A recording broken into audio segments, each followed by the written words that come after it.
परम अक्षर ब्रह्मा अर्थात जो सत्य पुरुष है। आज हम उनके अवतारों की जानकारी प्राप्त करेंगे। ओम नमः शिवाय। वेलकम है जी ज्ञान गंगा एपिसोड 13 में।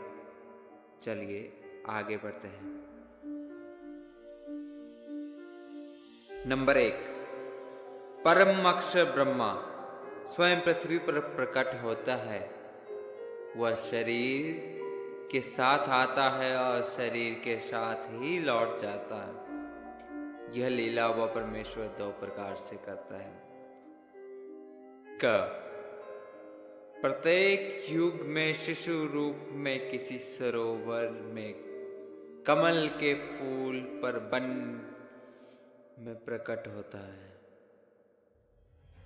वहां से निसंतान दंपति उसे उठा ले जाते हैं। फिर लीला करता है और बड़ा होकर तथा आध्यात्मिक ज्ञान प्रचार करके अधर्म का नाश कर सरोवर के जल में कमल के फूल पर अवतरित होने के कारण परमेश्वर नारायण कहलाता है।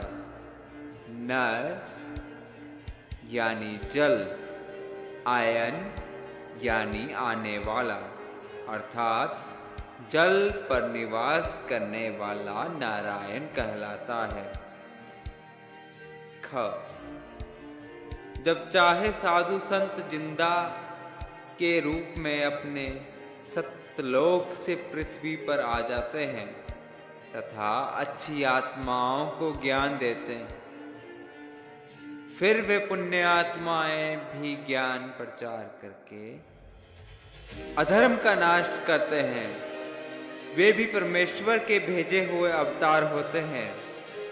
कलयुग में ज्येष्ठ शुदी पूर्णमासी संवत 1455 सन 1398 को कबीर सतलोक से चलकर आए थे।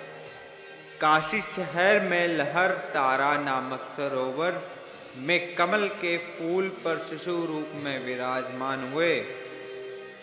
वहां से नीरू तथा नीमा जो एक दंपति थे उन्हें वहां से उठा लाए। शिशु रूपधारी परमेश्वर ने 25 दिन तक कुछ भी आहार नहीं किया। नीरू तथा नीमा उसी जन्म में ब्राह्मण थे। श्री शिव जी के पुजारी थे। बच्चे की नाजुक हालत देखकर नीमा ने अपने इष्ट शिव को याद किया। शिव जी साधु वेश में वहां आए तथा बालक रूप में विराजमान कबीर को देखा। बालक रूप में कबीर साहब जी ने कहा, हे शिव जी, इन्हें कहो एक कुंवारी गाय लाए। वह आपके आशीर्वाद से दूध देगी। ऐसे ही किया गया। उसके बाद कबीर के आदेशानुसार भगवान शिव जी ने कुंवारी गाय की कमर पर थपकी लगाई और यकीन न मानो उसी समय बछिया के थनों से दूध की धार बहने लगी। एक कोरा मिट्टी का छोटा घड़ा नीचे रखा गया। पात्र भर जाने के बाद दूध बंद हो गया। फिर प्रतिदिन पात्र थनों के नीचे करते ही बछिया के थनों से दूध निकला। उसको परमेश्वर कबीर जी पिया करते थे।